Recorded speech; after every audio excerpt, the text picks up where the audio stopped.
The USPTA is proud to posthumously induct Mr. Jim Reffkin into the Tim Heckler Hall of Fame. He loved the sport. He absolutely loved it. He wanted as many people as he could to be on the court. He just wanted to grow the game. Jim's illustrious tennis teaching career began in 1975 when he became the director of tennis for the city of Tucson at the Randolph Tennis Center. Jim was the consummate professional. I remember him telling me once that tennis pros come and go, but the pros that are here for the long term and have vision for the future are the ones that make the most impact in the end. He built tennis up. He is Mr. Tennis in Tucson, I think. He deserves all the credit. He really, just the growth of the game was Jim's passion and his strength. He had the patience more than anything. He was terrific with kids. He loved the kids. He loved the high school kids and the college kids. Through the years, Jim continued to coach high school tennis as well as the women's team at Pima Community College, earning multiple championships and national titles. He also loved teaching any subject, so he loved teaching teachers. And I think that's where he flourished with the USPTA too. He was a national tester. He helped write and create the certification test. He was the Southwest Sectional President for USTA, and of course, the USPTA National President. Jim earned the highest honor of Master Professional, and in 1996 was named the USPTA Alex Gordon Professional of the Year. Probably his biggest impact was the match tiebreak. It makes the game much more time definable. So it's roughly going to be, an hour to hour and a half, closes that gap. So within 10 to 15 minutes, you could have every match be starting and finishing about the same time. In recognition of Jim's profound contributions to the Tucson tennis community, the Randolph Tennis Center was renamed to the Jim Reffkin Tennis Center in 2009. It was a wonderful day. We had a ceremony. They unveiled the sign out front, pulled down the sheet, and it was Jim Reffkin's Tennis Center. They did believe and they felt that he had done so much for Tucson that it was definitely needed that they change it to his name. He was very humbled and very honored.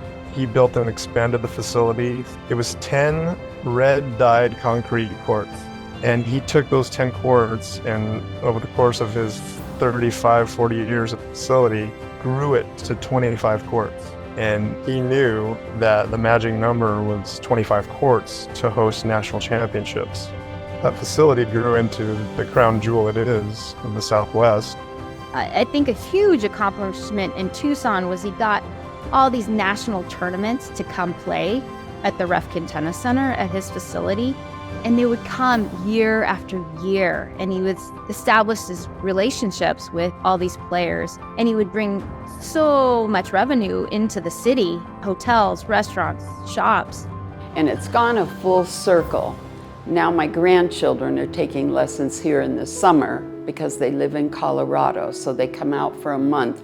And my daughter, of course, went through the clinics and the after-school programs and everything, so it's a full circle. We've been playing tennis for about 4 years, and we really like it. It's fun to play at the tennis center each summer because it's named after our grandfather, and it's really fun to play there. After 42 years on the court, Jim retired in 2017. Several months after he retired, he contracted Alzheimer's, and it's a debilitating disease, and it was hard for him. But he was wonderful. He never was combative. He was always kind. He had it for 7 years. The first few years were not bad at all. It was towards the end. And he'd always ask me, why do I have this? And that was hard. The hardest thing for me was him not being able to get out with his grandchildren on the court. And especially now seeing them at the level of play that they're at, where they're competing competitively, playing in tournaments, and oh my gosh, I would give anything for him to be able to see his grandchildren embracing the sport like what he did. I hope he's remembered as an innovator and that innovation has kept tennis relevant and accessible to everyone. Hopefully he helped put us on a path to keep improving and evolving, and I think that'd make him happy. Jim Reffkin's legacy is one of excellence, inspiration, and innovation. His impact will continue to shine in the Tucson community, reminding us all to embrace life with dedication, kindness, and an authentic passion for our pursuits.